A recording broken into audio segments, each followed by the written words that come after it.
যখন চেয়ারম্যান আছে তখন গম মারা খাবার তওবা করে না, যে চেয়ারম্যান নাই তখন আল্লাহ আমি আর কোনোদিন গম মারা খাবো না। আল্লাহ,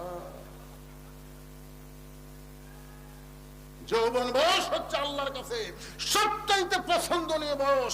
হাসরের ময়দানে যখন আল্লাহর সামনে আপনারা দাঁড়াবেন, আল্লাহ বলবে তোমার শৈশবকালে হিসাব দেওয়া লাগবে না, তোমার বুড়াকালের কোনো হিসাব দেওয়া লাগবে না, শুধু যৌবনকালের হিসাব দিয়া জান্নাতে চলে যাও। জোরে কোন কথা ঠিক না?